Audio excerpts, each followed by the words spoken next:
السلام علیکم ګرانو دوستانو. نن به زه تاسو ته د کرکټ په هکله باندې یو څو تازه او ډېر مهم خبرونه درکړم چې خاص کر زه به تاسو ته د افغانستان او د استرالیا چې کوم سیریز ترسره کیدونکی ده دغه به کله او چیرته ترسره کیږي هغه به زه تاسو ته ووایم، او بل به زه تاسو ته د نجیب زدران په هکله باندې یو خبر درکړم چې نجیب زدران د بنګلادیش داخلي ټورنمنټ یعنی ډاکا پریمیر لیګ کې اخیستل شوی و. د هغې تاریخونه هم اعلان شوي دي چې دغه به کله شروع کیږي، او بل به زه تاسو ته دغه آی پی ایل لیګ نم یو خبر درکړم. نو ویډیو تر اخره پورې وګورئ، په هر څه به تاسو پوه شئ.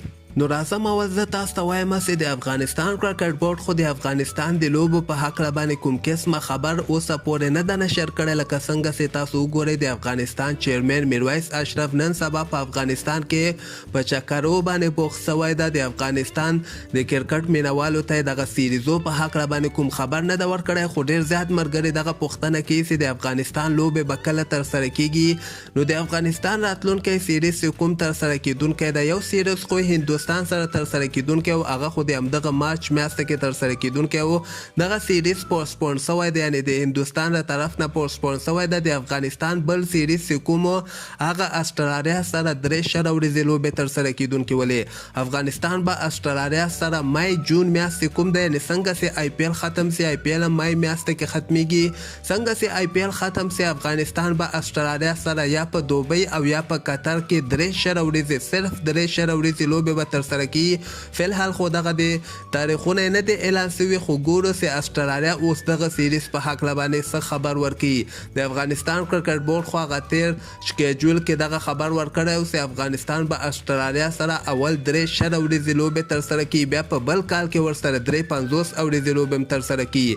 نو مای جون میاشتې کوم ده، په دغه کې به افغانستان که خیر استرالیا سره 3 ورځې لوبې ترسره کی، او دغه سیریز که چیرته د 10 ورځې لوبو سیریز ترسره سي نو افغانستان ته به ایشیا کپ نه مخکې او نړیوال جام کپ نه مخکې ډېر ښه تمرینات لپاره لوبې ترسره سي، لکه څنګه چې د استرالیا ټیم نن سبا یو منل شوی ټیم ده. نو استرالیا سره یا پاکستان سره یا دغسې مضبوطه ټیمونو سره چې افغانستان څومره زیاتې لوبې وکړي دغه افغانستان ته ګټه رسي. بل به زه تاسو ته د نجیب زدران په هکله باندې یو خبر درکړم چې نجیب زدران هم خپل تمرینات نن په بنګلادیش کې شروع کړي دي. نجیب زدران د بنګلادیش یو داخلي ټورنمنټ ته ډاکا پریمیر لیګ ورته ویلل کیږي. 50 ورځې لوبې دي، یو یا دوه خارجي لوبغاړي په دغه کې دوی ته اجازه ورکول شوی ده چې دغه دلچسپه کولو لپاره دوی کله 2 یا 3 لوبغاړي هر یو ټیم کې اخلي. په دغه کې نجیب زدران او د پاکستان محمد حفیظ هم اخیستل شوي دي. دغه لوبې تاسو کتلی سئ 15 مارچ نه به که خیر د ډاکا پریمیر لیګ لوبې شروع سي. اولنۍ ورځ باندې 3 لوبې ترسره کیدونکي دي، بیا 14 تاریخ باندې تاسو کتلی سئ 2 لوبې نورې ترسره کیږي، 18 مارچ باندې بیا 3 لوبې ترسره کیږي، او همدغسې 19 مارچ باندې بیا 2 لوبې ترسره کیږي.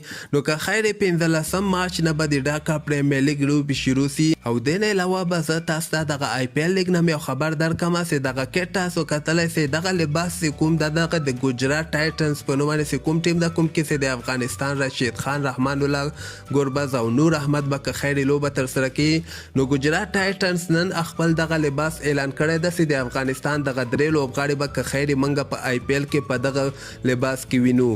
او دې نه علاوه به زه تاسو ته دغه بنګلادیش او د ساوت افریقا چې کومې لوبې ترسره کیدونکي دي د دغه تاریخونه هم تاسو کتلی سئ. 18 مارچ نه به د ساوت افریقا او د بنګلادیش لوبې په ساوت افریقا کې شروع سي. اولنۍ 50 ورځه لوبه په 18 مارچ باندې ده، دویمه په 20 مارچ باندې ده، دریمه بیا په 23 مارچ باندې ده. دغه نه وروسته بیا 2 ټیسټ لوبې هم ترسره کیدونکي دي.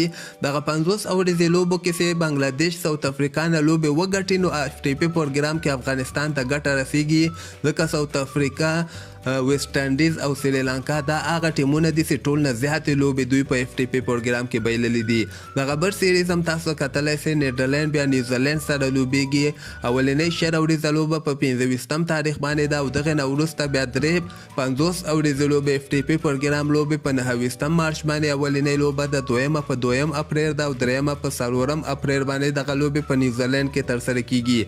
او بل به زه تاسو ته دغه د پاکستان او د استرالیا چې کومه دویمه ټیسټ ټیسټ لوبه ده. دا خو داسې معلومیږي چې دا به برابره سي. استرالیا په دویمه ورځ کې 1515 رنزه دي او 8 لوبغاړي آوټ سوي دي. 2 ورځې پوره سوي دي. نو دا خو داسې معلومیږي چې برابره به سي. او هغه بله ټیسټ لوبه چې کومه یوه ده د سریلانکا او د هندوستان، هغې کې بیا هندوستان 440 رنزه ټارګټ سریلانکا ته ورکړی ده. سریلانکا 28 رنزه دي او یو لوبغاړی هم آوټ سوی ده. سبا ته درېیمه ورځ که خیر ترسره کیږي. نو دا خو داسې معلومیږي چې هندوستان به ډېر په اسانۍ سره سریلانکا نه دغه دویمه ټیسټ لوبه هم وګټي. نو همدغسې تازه خبرو لپاره تاسو دغه چینل هم در سره سبسکرایب کولی سئ.